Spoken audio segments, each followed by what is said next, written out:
Hey, what's up guys, and welcome back to another video on the channel. Today we have got some news to talk about later on, but the Euros and the Copa America is officially done.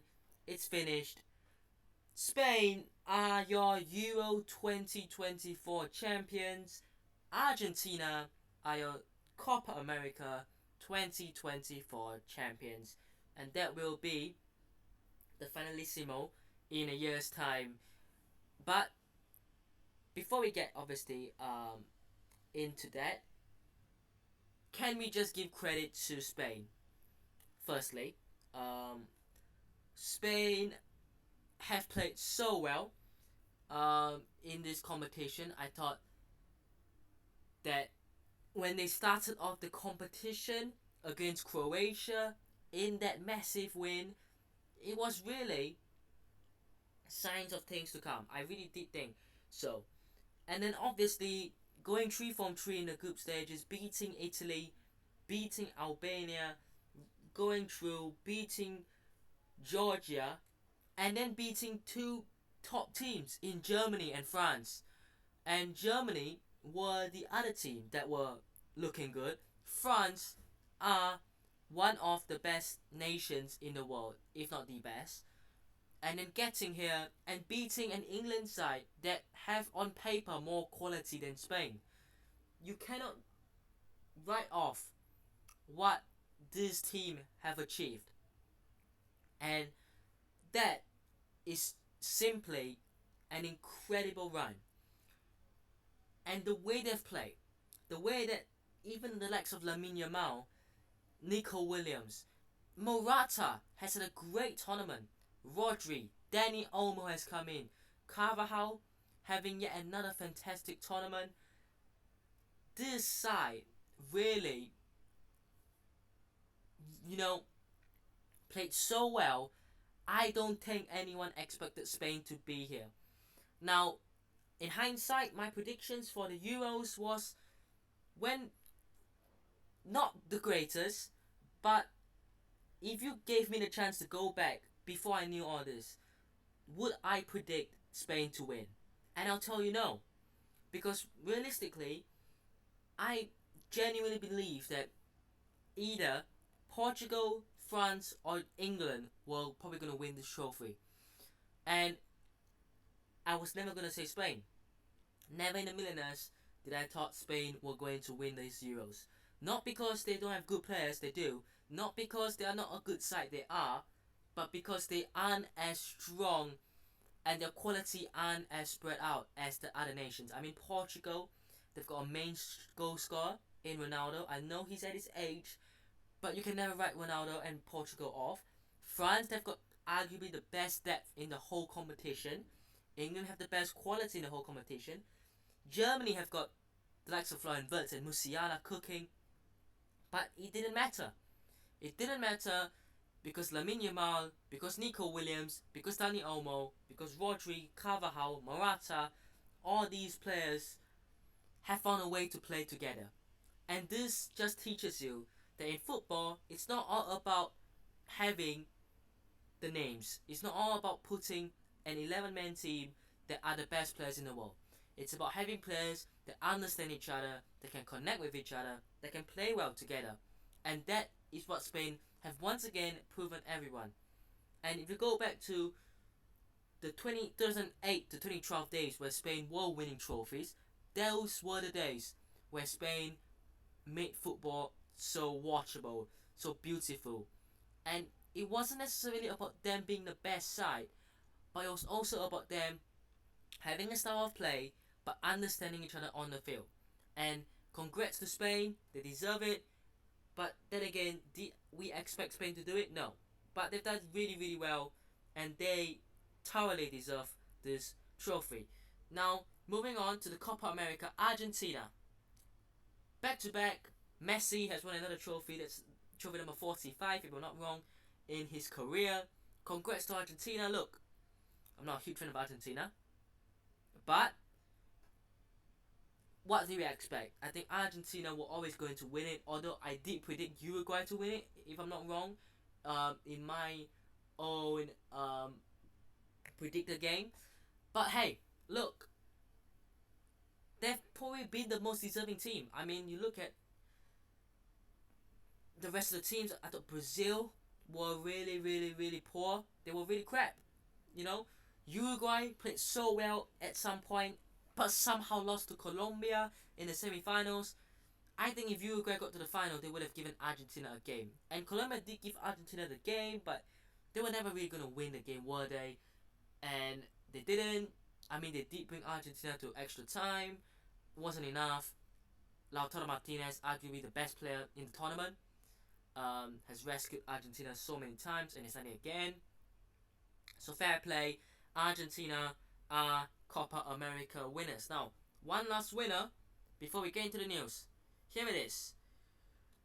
I don't really talk about other sports, but I'm just gonna say this, right? Real Madrid club statement. Congratulations on your 4th Grand Slam, dear Carlos Alcaraz. Today, you once again demonstrated your class and brilliant tennis to become the Wimbledon champion for the 2nd time.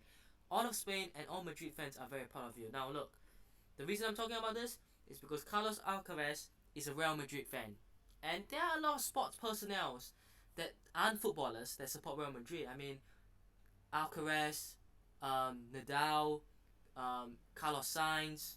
There are multiple, but you know, happy that for Carlos Alcaraz that he's doing well in obviously tennis. Now let's move on to the real talk of football after lots of winners. Can Real Madrid win in the transfer market? Let's start off with Lenny Euro. Just one news from Le Parisien. Manchester United are now pushing very hard to sign Lenny Euro. Now look, as I said before, Le Parisien are not a trustworthy source when it comes to Real Madrid because this is a Paris outlet, as the name suggests, and we know that the relationship between PSG and Real Madrid are not good. And I'm not saying that they're purposely putting fake news out there to harm or destroy the chances for Real Madrid, but look, we know that firstly, Manchester United are and have always been trying very hard to get Lenny Euro. So the fact that they are putting this out is kind of odd. Why are you putting this out again? Everyone knows about it. Secondly, look, there is nothing Manchester United can do to push even more harder. They've already done so. Now it's down to Lenny Euro. There's nothing more the club could do. Neither clubs could do anything. Neither Manchester United nor Lille can do anything because both clubs want the deal to happen, right? But Lenny Euro and his agency have said, look, the player prioritizes and he wants Real Madrid. So until the player says, you know what, I want to join Manchester United, then nothing's gonna happen. And we can drag this all the way to August, late August, and until Lenny Euro says, I want to join Manchester United or I'm willing to go there, nothing will happen. That's as simple as that is. So this news coming out, it's kind of irrelevant. What's going on? Don't be too freaked out just yet. Now, let's move to a pretty interesting news. Atletico are interested in Ceballos. Look. I know I want to sell Dani Ceballos, but no. Not to Atletico Madrid. Firstly, there are rivals. There are city rivals, right? Secondly, Marcos Llorente. I'll just end there. Right? I'll just end there.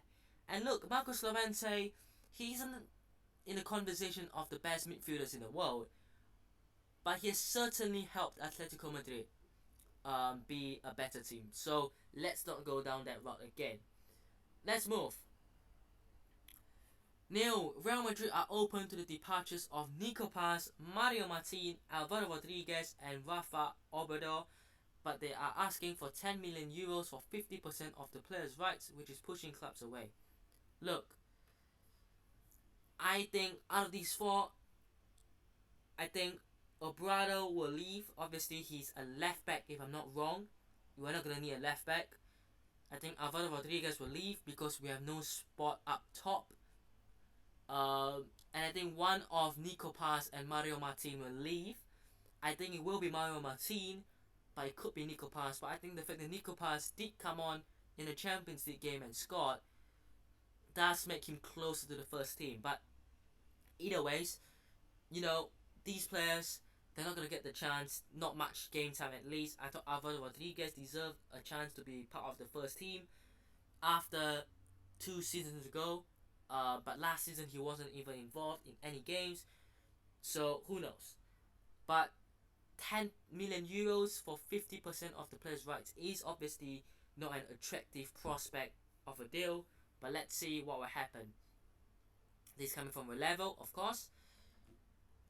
Also from Relevo, Jesus Vallejo is likely to leave but also has a slight chance of staying. Real Madrid will wait to see what happens with him.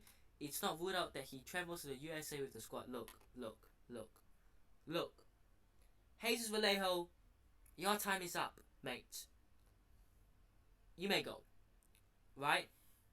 If any Euro comes in, you have Alaba, Militao, Rudiger, Euro. Right? I know you only have 4, you might want another one, but it's not Jesus Vallejo. Please. Jesus Vallejo is a very funny player. I think he's very similar to a Mariano Diaz in a sense. I don't know how they ended up here, right? But they shouldn't be here. They should have gone like 4 years ago or whenever, right? I thought Jesus Vallejo was gone, but he was on loans. So he's now back. He's now back in training. Please, mate. It's time to go. Your time is up, mate. Moving on. Final bit of news. Just in, the option of having both Fernando Mendy and Alphonso Davies in the squad is gaining strength. This is what I want to hear. Because as much as I do like Fran García, and I would rather keep Fran García over Mendy for his age, you need to remember that we can't have 2 attacking fullbacks on the left side. If you sell Mendy and you get Alphonso Davies and Fran García are both attacking wingbacks. They are not defensive fullbacks. So it's not balanced. The squad isn't balanced. The team isn't balanced. Either you keep Fran García and Mendy, or you sell Fran García and you buy Davies. I don't think Mendy can go. I don't think so. I think for the balance of the team, you have to have Mendy at least. And also, Real Madrid will find a destination for Fran García if the squad ends up with both Fernando Mendy and Alphonso Davies from a level as well. That is pretty positive to hear in terms of the left back situation. But let me know what your thoughts are down below. Once again, congratulations to Spain, Argentina, and Carlos Alcaraz, and also your thoughts on the latest on Lenny Euro, a few academy players, Jesus Vallejo, and this news on Mendy, Davies, and Fran García. But let me know what your thoughts are down below. Hope you guys have enjoyed today's video. Hit the thumbs up, subscribe to the channel on already, and I'll see you guys in the next one. Peace.